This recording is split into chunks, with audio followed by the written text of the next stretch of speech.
రీసెంట్గా మనం జైపూర్లో అమైరా అనే అమ్మాయి తాలూకా సూసైడ్ చూసాం. సో వాళ్ళ పేరెంట్స్ కూడా ప్రెస్తో మాట్లాడారు and we have also seen the CCTV footage and clippings కూడా చూసాం. సో ఆ క్లిప్పింగ్స్లో క్లియర్గా తెలుస్తుంది ఏంటంటే ఆ అమ్మాయి టీచర్ దగ్గరికి చాలాసార్లు వెళ్ళింది, మల్టిపుల్ టైమ్స్ వెళ్ళింది, కంప్లైంట్ చేసింది, విజిబుల్ సైన్స్ ఆఫ్ డిస్ట్రెస్ అంటే తన తల పట్టుకోవడము, ఏదో కంప్లైంట్ చేయడం, భయపడడం, ఇలా మల్టిపుల్ టైమ్స్ చేసింది. తర్వాత వెళ్ళి బయటకు వెళ్ళి దూకేసింది.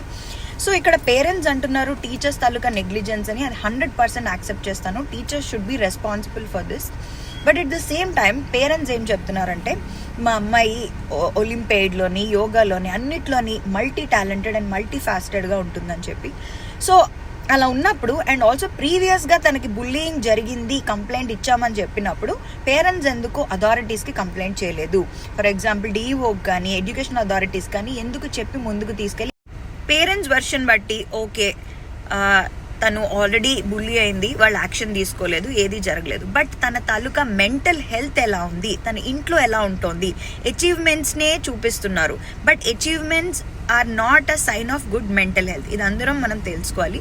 ఇంకొకటి ఏంటంటే మనలో మిత్ ఉంటుంది ఏంటంటే పిల్లలకి మెంటల్ హెల్త్ ఇష్యూస్ ఉండవు, ఇదంతా ఇప్పుడు వెస్టర్న్ కాన్సెప్ట్ అంటున్నారు. It is not true.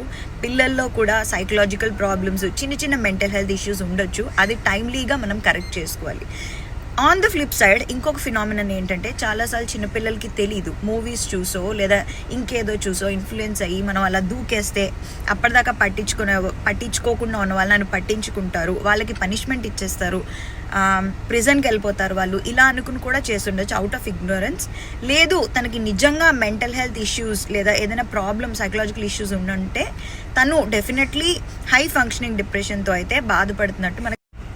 ఈ హై ఫంక్షనింగ్ డిప్రెషన్తో బాధపడుతున్న వాళ్ళు ఏంటంటే పేరెంట్స్ లేదా సొసైటీని సాటిస్ఫై చేయడానికి ఆల్రెడీ అందులో ఆ అమ్మాయి అన్ని విషయాల్లోని చాలా టాలెంటెడ్గా ఉంది కాబట్టి అలా చెయ్యకపోతే ఎక్కడ వెనకబడిపోతానో, ఎక్కడ సాటిస్ఫై చేయలేనో అని చెప్పి తను ఎక్కువ ఫోర్స్ చేసుకుని, ఎక్కువ ప్రెషర్ చేసుకుని ఉంటుంది. అండ్ ఆల్సో వీళ్ళు ఎవరికీ తెలియనప్పుడు విపరీతంగా they will face a lot of mental pressure and stress feel అవుతూ ఉంటారు ఇంటెన్స్ ఎపిసోడ్స్లో. సో ఇలాంటి చాలా science and symptoms, red flags కూడా ఎగ్జిబిట్ చేస్తారు.